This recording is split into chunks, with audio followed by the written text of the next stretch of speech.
Téléspectateurs de la RTVC, bonsoir et bienvenue à cette nouvelle édition du Koumé News sur la RTVC. Un seul titre à la une de l'actualité cette semaine, c'est les camps bibliques internationaux des agneaux et des jeunes actuellement en cours à Koumé au quartier général de la communauté missionnaire chrétienne internationale. Les événements ont pris effet le dimanche 21 juillet, rassemblant des milliers de participants sur place, sans compter les participants en ligne qui ne sont pas des moindres. Voilà, c'est tout pour les titres. Tout de suite, le journal.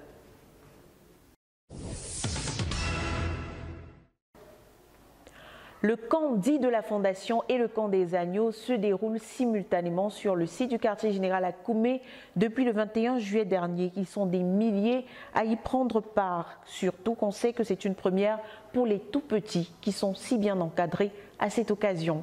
Le reportage de Dan Josué Moloula. Ce dimanche 21 juillet 2024 marquait le jour tant attendu.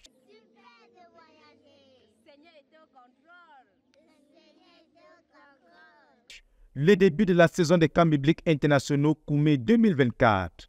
Pendant que les différentes délégations continuaient donc à arriver sur le site du quartier général ce dimanche matin, les saints de la méga-église du quartier général étaient en train de tenir le culte habituel. La rencontre a été caractérisée par une louange qui avait pour but d'exalter le nom de notre Seigneur Jésus-Christ et son œuvre, et ainsi de faire descendre la présence de Dieu pour remplir les lieux en ce début de camp.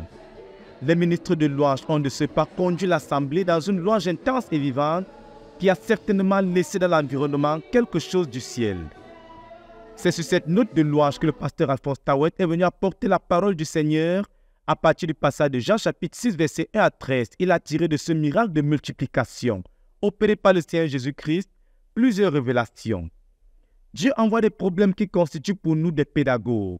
À chaque difficulté par laquelle le Seigneur nous fait passer, lui le Seigneur sait ce qu'il va faire. Et dans chaque problème que nous confrontons, la solution de Dieu vient du problème en lui-même. Ce fut le cas de la foule que Jésus voulait nourrir. Et la solution vint de ce petit garçon avec les 5 pains et les 2 poissons qui lui-même était dans cette foule. Poursuivant le pasteur Alphonse Tawet à partir de la réaction de Philippe qui a fait des calculs impossibles et celle d'André qui a vu de grandes possibilités à partir des ressources disponibles, il a expliqué que tous les problèmes que nous confrontons présentent deux visions. Chaque circonstance de la vie, il y a deux façons de voir le problème. Il y a donc deux visions différentes pour chaque problème. On peut décider d'aggraver les choses et de sombrer dans la dépression, mais on peut décider d'être fort et des hommes solutions face à une impasse, conclut-il. Au thème de ce ministère et de la prière qui a été élevée à ce sujet, plusieurs conversions ont été enregistrées et des baptêmes également. À Dieu soit toute la gloire.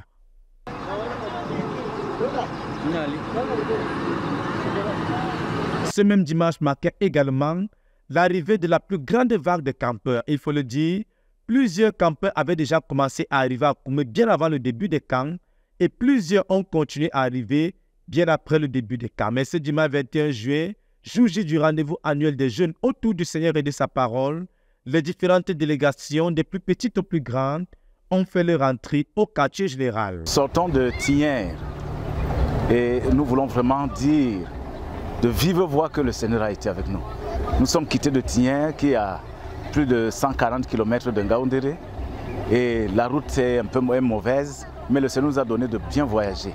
Nous sommes arrivés à Ngaoundéré et nous avons donc pris les véhicules avec les autres délégations du Tchad, de Ngaoundéré même et des autres localités environnantes.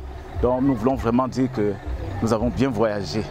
Nous remercions le Seigneur parce qu'il nous a fait bien voyager de Bafoussam jusqu'à Bertois. Vraiment, il a lui-même pris le contrôle de la voiture. C'était donc une vague de bus qui s'enchaînait et c'était visiblement la joie sur les visages des jeunes qui, pour la plupart, entraient au quartier général en louange dans leurs différents bus.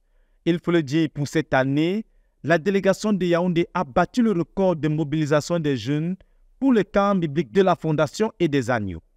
Ces camps ayant donc une nouvelle configuration, c'est donc une nouvelle série de camps qui commence en cette année 2024, d'une part avec le camp des agneaux et d'autre part avec le camp de la Fondation qui sont tous deux en cours simultanément en ce moment. C'est donc avec de grandes attentes que la multitude des jeunes est venue prendre part à ces différents camps. Donc, c'est une interview de campeurs, on va mettre. Il faut souligner à ce jour qu'on a déjà dénombré près de 2000 participants présents au camp de la Fondation d'une part et environ 1400 participants présents au camp des agneaux. Et pour ces deux camps, le frère Théodore Andossi, orateur principal durant les 2 derniers jours, a communiqué les fardeaux qui seront développés dans le ministère de la parole. Au camp des agneaux, après avoir exprimé sa joie de voir si nombreux ces agneaux du Seigneur, le frère Théodore Andossi a recommandé qu'un rappel des messages de l'année dernière soit fait.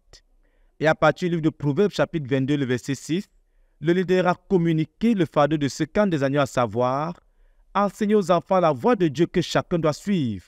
La voie de Dieu, je suis. Il les mettra également en garde sur la voie du diable qu'ils ne doivent pas suivre.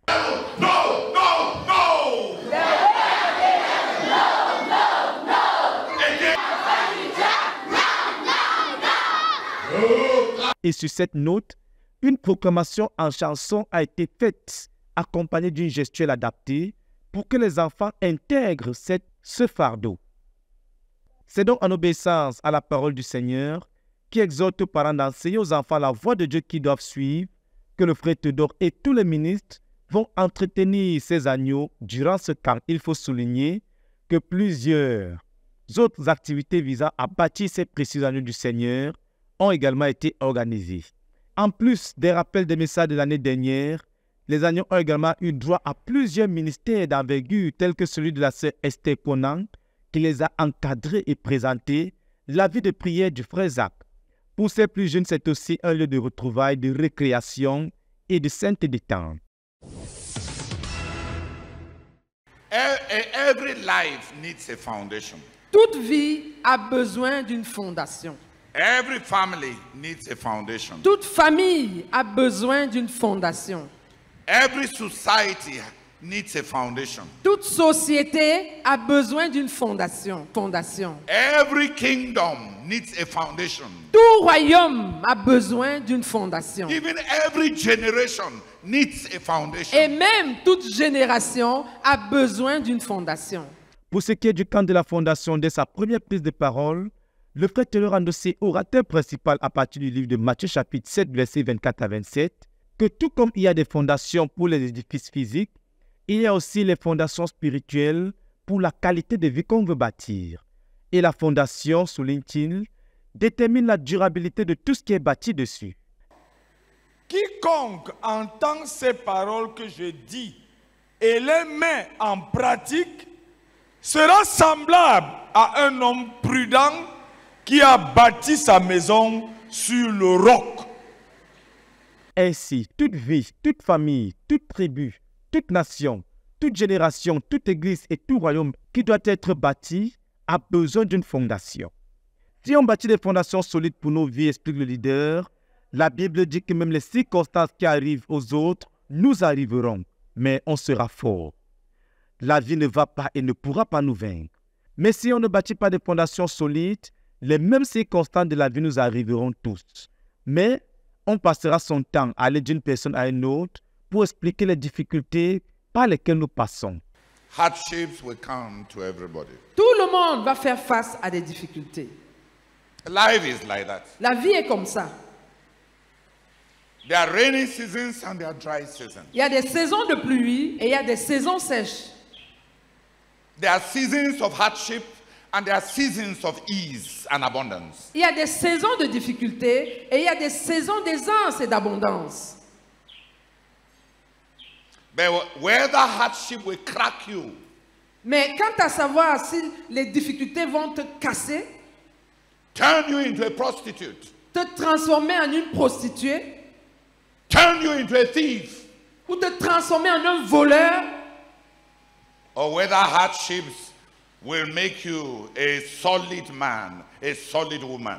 ou alors si les difficultés vont faire de toi un homme solide ou une femme solide, Depends on the foundations that were laid. cela dépend de la fondation qui a été posée, que tu as posée. Il y a donc des fondations de la vie et nous voulons donner une fondation solide à chaque jeune afin que chacun soit ferme, solide, sauvé et être un vainqueur à poursuivre le leader. De cette manière, Les jeunes ne seront pas vaincus par le monde, par les mauvaises compagnies, mais ils seront forts, des vainqueurs, et notre ministère aura des hommes et des femmes solides. Il nous faut bâtir donc et maintenir des fondations de notre ministère afin de bâtir des vies fortes, des familles fortes, des églises fortes, des communautés fortes, un ministère fort, un royaume fort, des générations d'hommes vaillants. C'est là notre vision pour ce qu'a expliqué le frère Théodore. Dans la suite de la communication de son fardeau le jour suivant, le frère Théodore, après la présentation et l'accueil des différentes délégations, a insisté sur le besoin de poser une fondation solide si on veut bâtir et aller loin dans un domaine quelconque de la vie, fût-il spirituel, familial, social, académique ou économique. En venant aux Écritures, le frère Théodore a expliqué que lorsqu'on considère tous ceux qui dans la Bible ont servi Dieu et ont été utiles à Dieu, en considérant ce qui a été leur secret, alors on comprendra quelles fondations doivent être posées pour produire des gens qui sont utiles à Dieu dans notre ministère. Mais tout d'abord, tous ceux qui ont connu et servi Dieu dans la Bible ont eu une rencontre personnelle avec Dieu qui les a transformés et sur la base de laquelle Dieu les a commissionnés pour aller faire quelque chose pour lui. Toute carrière spirituelle et même la vie spirituelle, a conclu le leader, commence par cette rencontre personnelle avec Dieu. Et ce doit être le cas pour chaque jeune présent à ce camp. C'est donc sur cette note que le frère Théodore a donné rendez-vous à l'assistance pour demain matin. Puisse le Seigneur, à la lumière de cette parole et de ce fardeau du leader, rencontrer chaque jeune présent, que ce soit au camp des agneaux ou au camp de la fondation. Au sud-ouest, s'est tenue la 26e édition des camps bibliques à Bomaka du 7 au 16 juillet 2024. L'objectif étant de susciter une jeunesse vaillante et utile pour accomplir le but global, mais aussi le but de la province. Le reportage. Elle a eu lieu dans la province spirituelle du sud-ouest, la 26e édition des camps bibliques de jeunes et étudiants à Bomaka, quartier général de la province. Ce camp a pris effet le dimanche 7 juillet 2024 et s'est achevé le 16 du même mois. Le thème, l'accomplissement de notre but de la phase 3, ma responsabilité, a été développé dans les propos des orateurs, le pasteur Joseph Ngande, dirigeant international des jeunes et étudiants de la CMCI, et le pasteur Enoch Bisson, dirigeant de la province spirituelle du Sud-Ouest. L'objectif ici étant de susciter des jeunes qui sont engagés à la vision et à l'accomplissement du but de la phase 3, tout en poursuivant le but de la province. Des jeunes sur qui on peut compter tout en assurant leur suivi spirituel. Les participants au camp sont les enfants, les jeunes et les étudiants venus de plusieurs localités environnantes de la province telles que Bouéa, Limbe, Moutenguene, Tiko, Kouba, la PSU et bien d'autres. Il faut noter que ce camp a rassemblé plus de 700 participants, chose inhabituelle dans l'histoire des camps du Sud-Ouest. Au nombre des activités menées au cours du camp, l'enseignement de la parole, la prédication de l'évangile, les séminaires sur le mariage, l'excellence académique, l'entrepreneuriat, les nuits de talent et bien d'autres. L'on a aussi enregistré 120 baptêmes dans le Saint-Esprit et 85 baptêmes dans l'eau. Que toute la gloire revienne au Seigneur pour les camps bibliques du Sud-Ouest et leur impact. De Koumé pour la RTVC, Cynthia Siaka. Au Bénin, l'église de la CMCI enchaîne croisade de prière au mois de juin, ainsi que enseignement et 3e édition de croisade de renversement de principautés personnelles et familiales. Le tout raconté dans ce reportage d'Abdia Siakin. Le 28 et 29 juin 2024, la base auxiliaire numéro 1 de la CMCI au Bénin a accueilli un siège de prière de 10 heures sous la direction du pasteur Koumambé Boussou, leader national de la CMCI Bénin. Cet événement marquant un nouveau départ pour les 6 prochains mois de l'année a rassemblé de nombreux membres de la communauté dans un esprit de prière et de dévotion. Le pasteur Koumambé Boussou a mis l'accent sur la prospérité de chaque membre, soulignant les pratiques qui y conduisent, notamment le sacrifice à travers la dîme, les offrandes, les dons aux pasteurs, les dons aux pauvres et aux enfants. Il a également insisté sur la soumission aux autorités spirituelles et physiques, ainsi que la sanctification. La nuit de prière a été une plateforme pour l'annonce officielle de la Convention nationale de la CMCI Bénin, prévues dans les mois à venir. Le 4 juillet 2024, la rencontre d'enseignement mensuel s'est tenue à Cotonou, au centre chrétien de la CMCI Zobo. Le pasteur Kumombe Bossou, l'orateur principal, a rappelé à la congrégation, particulièrement aux jeunes, l'importance de la prière. Il a souligné que Dieu exauce les prières, surtout dans les lieux consacrés, comme le centre chrétien de Zobo, où l'onction de Dieu est particulièrement présente. En s'appuyant sur l'exemple du frère Zach et ses expériences de prière, le pasteur Kumombe a encouragé les membres à prier dans le temple de Dieu pour une grande efficacité. Il a insisté sur l'importance d'accumuler la prière dès la jeunesse, soulignant que les efforts spirituels déployés maintenant apporteront des bénédictions aux générations futures. Plus de 150 frères rassemblés se sont engagés à vivre cette croisade avec puissance et dévouement dans l'espoir que ces 40 jours apportent des délivrances au-delà de toute attente. Ils ont supplié le Seigneur de les enflammer pour son œuvre, aspirant à des transformations profondes et durables dans leur vie et dans la communauté. Le pasteur Christophe Koué a basé son message sur Actes 4, 28-31, soulignant que Dieu, dans sa souveraineté, a libéré les hommes pour qu'ils le servent. Il a insisté sur la nécessité de réanimer la plénitude du Saint-Esprit pour vaincre les chaînes et gagner les âmes. Témoignant de l'onction reçue d'une prière de frère Théodore à l'UMPG en 2022, il a raconté comment Dieu a utilisé cette onction pour libérer un mourant et amener des centaines de personnes à confesser Jésus. Il a exhorté l'Assemblée à haïr le péché, vivre dans la sanctification et obéir à Dieu pour réussir leur combat spirituel. Le pasteur Kumombe Bossou, le 6e jour, a continué d'inspirer les participants en évoquant l'importance de croire en celui que Dieu a envoyé, citant des exemples de guérison et de miracles accomplis par le frère Zach. Il a insisté sur le respect de l'autorité spirituelle et la puissance de la prière des pasteurs. Le pasteur Kumombe Bossou a mis en garde contre la banalisation des pasteurs et l'importance d'accepter les réprimandes et de rester connecté à ses dirigeants spirituels. Ces événements témoignent de l'engagement de la communauté missionnaire chrétienne internationale à avancer dans la nation béninoise pour pouvoir inspirer plus de personnes à suivre la personne du Seigneur Jésus-Christ et conquérir le monde entier à Jésus-Christ. Abdia Sadumbo pour la RTVC. Du 1er au 7 juillet 2024 a eu lieu à Johannesburg, en Afrique du Sud, le camp des enfants qui a vu des vies transformées. Invité spécial et orateur principal, le pasteur Michael Nisome, venu d'Ouganda, qui a prêché le message de l'évangile de Christ. La suite en images.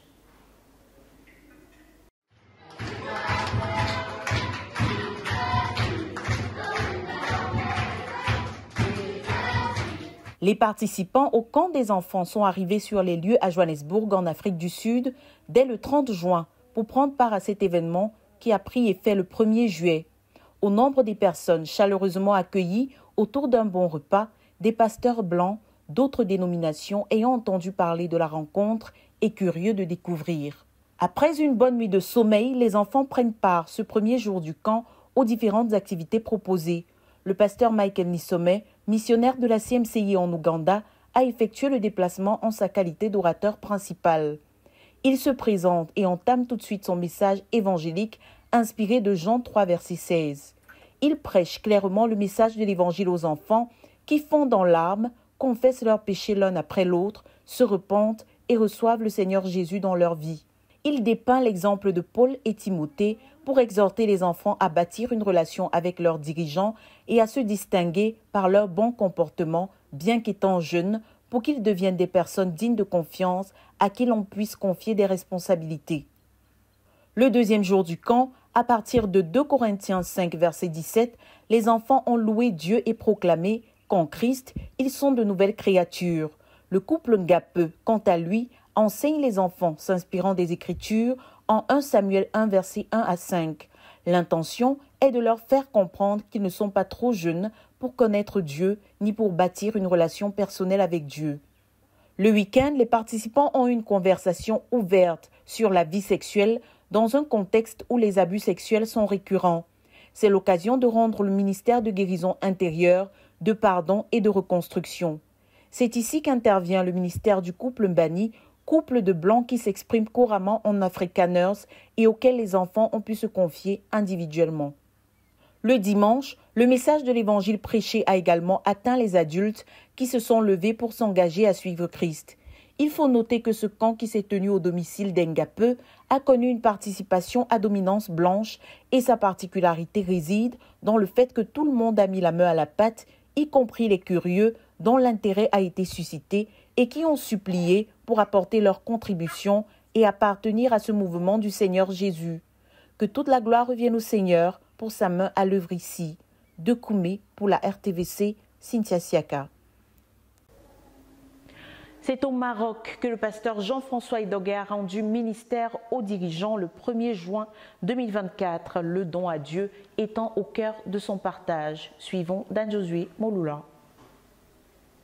Le missionnaire Jean-François Edogué a rendu ministère au sein de notre œuvre au Maroc les 1er et 2 juin dernier à Casablanca. C'était au cours de 2 rencontres. La première était avec les dirigeants de l'œuvre dans la nation et le fardeau du don à Dieu était au cœur du ministère rendu. Selon le modèle d'Abraham dans Genèse chapitre 14, l'orateur a souligné que ceux qui reconnaissent ce que Dieu a fait pour eux font comme Abraham. Ils donnent la dîme de tout.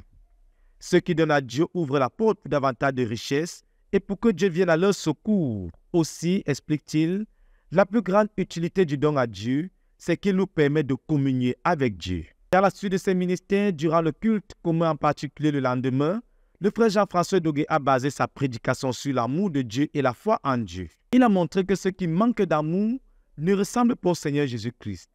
Dieu, quant à lui, nous aime et il a prouvé son amour pour nous selon Romains chapitre 5, le verset 8. Et pour ce qui est de la foi, l'orateur a souligné que là où il y a la foi, on se met en action et Dieu également se met en action. La prédication s'est achevée par la mise en pratique de la foi en Dieu. Le pasteur Jean-François Edogué, à cette occasion, a demandé ce que Dieu requiert à Dieu et qu'il les écrive, prie et qu'il croit déjà l'avoir reçu. À la suite de cet exercice, plusieurs témoignages des réponses à la foi en Dieu sont en train d'être documentés dans l'Église au Maroc à la suite de ce ministère.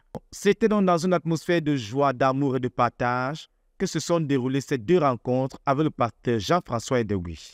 C'est donc un compte rendu de Diana pour la RTVC Maroc, lu pour vous par Dan Josué Mouloula Mekoum. Racines et destinées, tel est le thème qui a rassemblé les saints de la CMCI en Belgique du 5 au 7 juillet 2024. Enseignement, louanges et communion fraternelle ont meublé la rencontre. Le reportage. Du 5 au 7 juillet 2024 a eu lieu la retraite spirituelle des saints de la Belgique sur le thème Racines et destinées. Cette retraite avait pour but de redéfinir les objectifs de chaque croyant en vue de les diriger à s'engager véritablement à l'œuvre de Dieu. Les 3 jours de retraite ont été meublés d'enseignements, de prières, de grands moments de communion fraternelle et d'une chaîne de louanges qui se donnait toutes les nuits de la retraite. Pendant la première partie de la journée du samedi, le pasteur Benjamin enseignait sur la promptitude que doit avoir chaque croyant pour servir le Seigneur, comme l'apôtre Paul au jour de son appel. Les croyants ont été encouragés à ne pas s'arrêter sur leurs erreurs, car c'est de la matière pour Dieu. Il est nécessaire pour chacun de travailler dur et de donner à travers le travail fait pour Dieu de la matière pour être béni par lui. Dans la soirée, le frère Edouard Zoïera a conduit les frères dans un intense moment de brisement des liens qui a produit des guérisons de maladies diverses sur les croyants. Le dernier jour de cette retraite a été marqué par le témoignage du frère Judith Akitio sur le fonctionnement de l'œuvre dans la ville de Liège. Il en a profité pour exhorter les frères à se donner à aimer Dieu véritablement pour la gestion de l'œuvre avec le caractère chrétien. Ce fut un beau programme qui s'est fait suivre par la retraite des ados et pré-ados.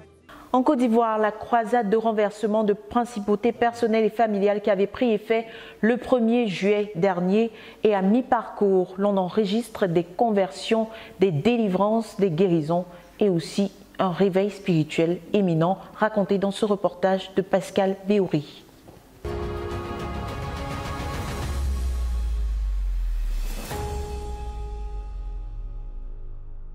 Déjà, le mi-parcours de cette croisade a été franchi depuis le 20 juillet dernier et le Seigneur a accompli de grandes choses en termes de salut, de guérison, de délivrance miraculeuse et de bénédictions de toutes sortes.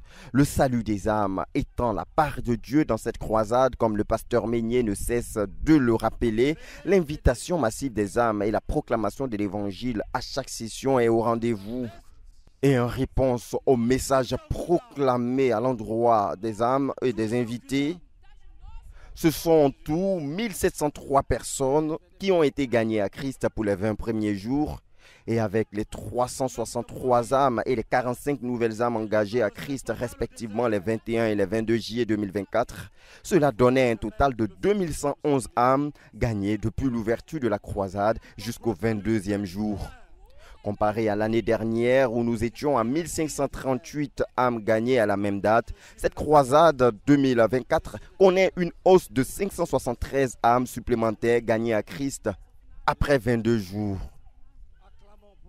Et notons que parmi ces 2111 âmes gagnées, plus de 850 ont été déjà conduites à la repentance et aux eaux du baptême. Nous en tenons qu'au point des baptêmes effectués principalement sur le site de la rencontre. Les frères dans les zones, poursuivant le travail pour la repentance, le baptême, la délivrance et l'intégration effective de toutes les 2111 personnes gagnées à Christ au cours des 22 jours déjà écoulés de cette 16e édition de la croisade pour le renversement des principautés personnelles et familiales.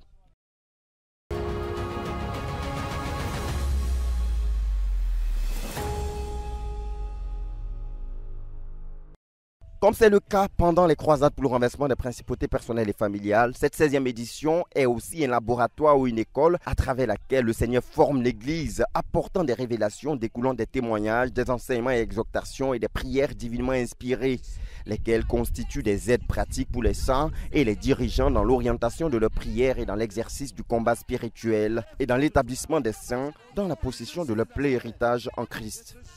Selon qu'il est écrit dans Éphésiens 3, le verset 10, que Dieu a promis révéler par l'Église sa sagesse infiniment variée, les délivrances inédites entendues pendant cette croisade en sont une illustration claire. Les morts ressuscitent, Dieu arrache les mauvais cœurs et donne littéralement des nouveaux cœurs en réponse au travail sur le renversement des idoles personnelles. Et mon cœur s'est ouvert et puis il a enlevé un cœur noir comme charbon. C'est tombé. Et ce qui est dans la mamita s'est brisé. Et quand ça venait, moi, je voyais, c'est rentré en moi. J'ai senti une paix, une joie dans ma vie.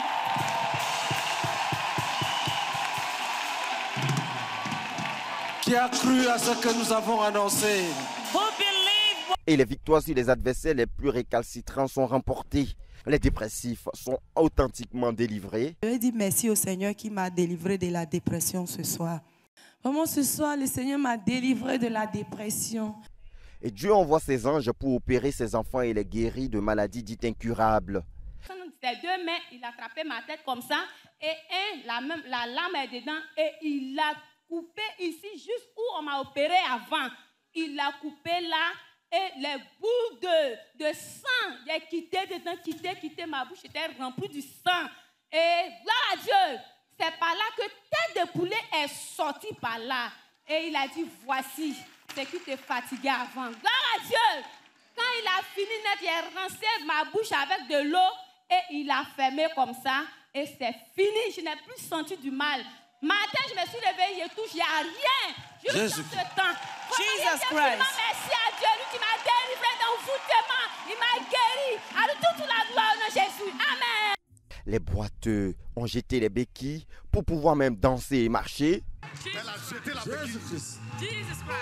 Elle a jeté la béquille. Les maladies dues aux envoûtements sont instantanément guéries. Les démons et esprits impurs sont vaincus et chassés et les captifs sont totalement libérés.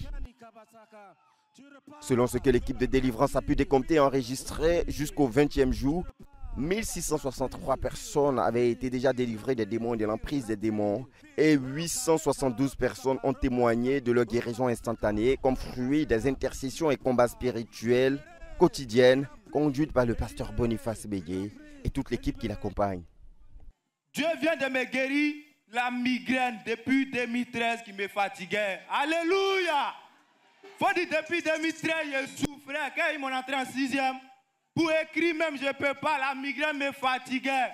Et aujourd'hui, quand je priais, je vois une pierre noire sortie de ma tête. Alléluia! Je suis guéri, je suis guéri. Je dis merci à Dieu pour ma délivrance au nom de Jésus-Christ. Amen.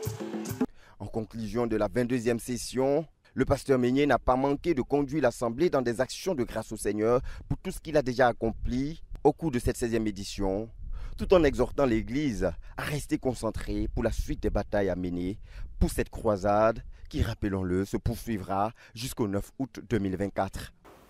En France, la conquête des âmes se poursuit inlassablement à l'occasion des Jeux Olympiques. Des milliers de copies du livre « Le jeu de la vie » de l'auteur Zacharias Tanifomum continuent d'être distribuées et l'on enregistre de nombreuses conversions. Le reportage. Après une entrée triomphale à Paris lors de la fête nationale le 14 juillet, la flamme de l'Évangile fait à nouveau une brève escale dans les Hauts-de-France cette semaine avant de revenir dans la capitale. Le mercredi 17 juillet, dans le département de l'Aisne, plus précisément dans la ville de Saint-Quentin, nos héros venus de Rouen, Valenciennes, Paris et même de la Belgique et armés d'un zèle ardent pour l'Évangile ont distribué 1463 livres aux habitants de la ville. Le Seigneur a puissamment œuvré dans les cœurs de 16 personnes qui sont venues à lui. Le lendemain, jeudi 18 juillet, dans les villes médiévales de Compiègne et Beauvais, du département de l'Oise, une mobilisation nombreuse et inattendue de 49 frères a distribué 1954 livres du jeu de la vie. Déterminés à répandre la lumière de Christ dans tout le département, nos vaillants ont conduit et restauré à Christ 8 personnes. Nous bénissons le Seigneur pour ce travail massif dans les Hauts-de-France. Le vendredi 19 juillet, la flamme de l'Évangile fait son retour en région parisienne par le département du Val d'Oise, dans les villes de Pontoise, Cergy, Soissy-sous-Montmorency, Argenteuil, Sarcelles, Soissons et Garges-les-Gonesse. Une équipe de 23 soldats de Jésus ont distribué 1128 copies du jeu de la vie et 2 âmes ont été transférées dans le royaume de Christ. Ce que l'œil n'a point vu, ce que l'oreille n'a point entendu, nous avons expérimenté cette promesse du Seigneur dans l'Aréma 2024 en Europe cette semaine. En effet, le siège national de la France, habituellement organisé dans le cadre de la fin de leur première croisade annuelle de 40 jours de jeûne et prière, s'est transformé sur instruction de notre leader en un siège européen.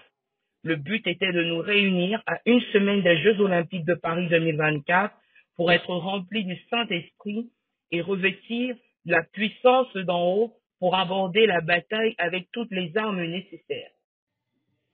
Le siège s'est tenu du vendredi 21h au samedi 18h à Villenoix dans le département de Seine-et-Marne.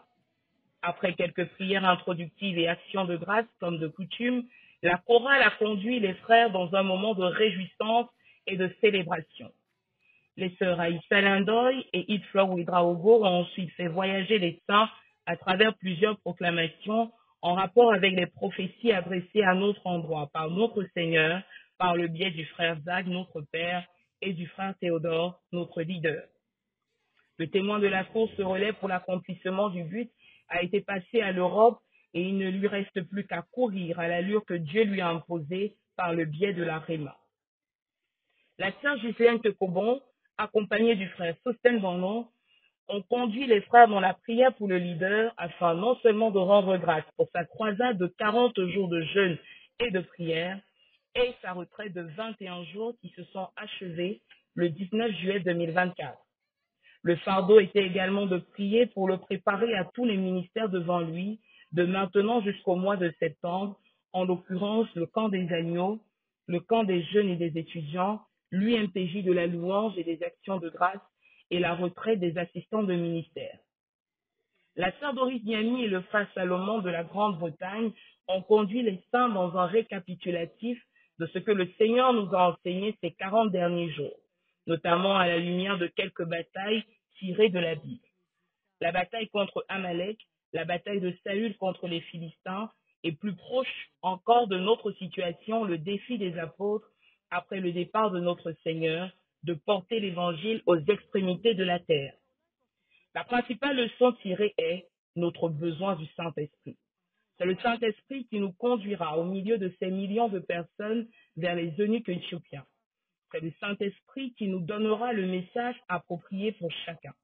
C'est le Saint-Esprit qui traduira nos paroles dans le cœur des pécheurs pour produire des conversions authentiques.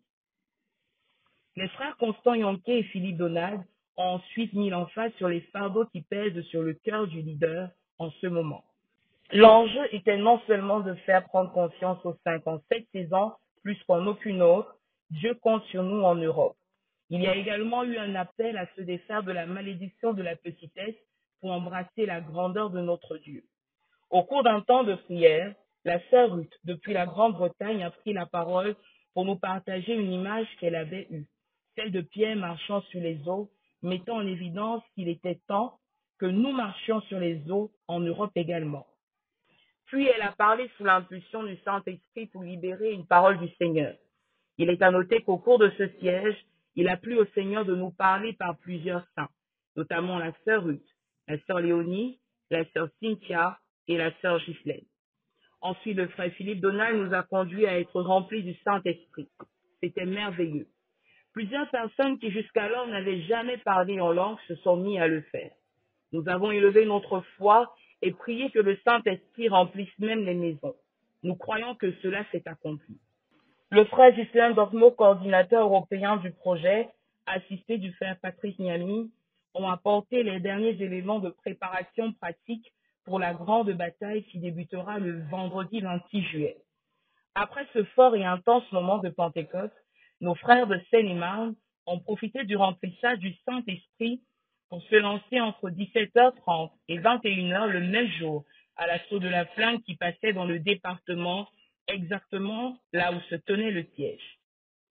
Une journée mémorable où on dénombre 2376 missionnaires silencieux déployés dans la ville de Meaux, 83 soldats et 21 conversions. Le lendemain, dimanche 21 juillet, dans le Val-de-Marne, dans les villes de Champigny-sur-Marne, Joinville-le-Pont, Maison-Alfort, Villejuif, Vitry et Créteil, 78 vaillants porteurs de l'Évangile ont remis 3377 livres entre les mains des habitants et 7 d'entre eux sont retournés joyeux d'avoir reçu le Seigneur. Un fait marquant ici est la bonne disposition des cœurs à l'Évangile au point où les personnes venaient même vers les frères demander des exemplaires au point d'arriver à des ruptures de stock de livres sur le terrain. Le cap a ensuite été mis sur l'Essonne le lundi 22 juillet dans les villes d'Évry-Courcouronnes, de Bondoufle, de Palaiseau, de Massy, d'Étampes, où 39 vaillants soldats ont distribué joyeusement 2875 livres et conduit 17 personnes à Christ. Le prestigieux département des Yvelines n'a pas été épargné. Hier, 23 juillet, 82 frères ont parcouru les villes de Rambouillet, Poissy, Saint-Germain-en-Laye, Mantes-la-Jolie, Les Mureaux, Saint-Quentin en Yvelines, Versailles et ont distribué 4110 copies du livre. 13 personnes ont reçu le Seigneur dans leur cœur. Un fait marquant ici est la remise du livre au sous-préfet de la commune de Saint-Germain-en-Laye ainsi qu'à plusieurs porteurs de la flamme olympique. Flash info sur la Nouvelle-Calédonie. Malgré l'annulation du passage de la flamme olympique en Nouvelle-Calédonie suite aux émeutes de juin dernier, nos porteurs de la flamme de l'Évangile n'ont pas baissé les armes. 80 exemplaires du livre Jeux de la vie ont pu y être acheminés et sont entrés dans les mains des Néo-Calédoniens. Nous bénissons le Seigneur pour cette grande victoire. En plus du parcours de la flamme, les saints ont utilisé toutes les occasions favorables pour distribuer les livres.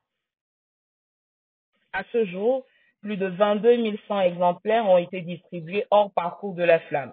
Ceci nous amène avant le début effectif des Jeux olympiques à plus de 130 800 livres distribués et plus de 499 conversions.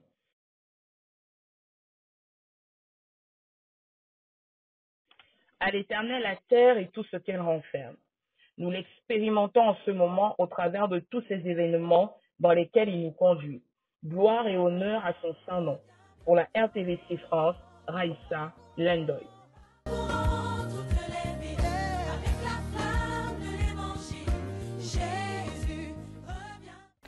Chers téléspectateurs, c'est la fin de ce journal. Merci de nous avoir suivis de bout en bout. Surtout, restez connectés à la Radio Television Voice of the Cross. C'est la chaîne de la Bible. Que Dieu vous bénisse.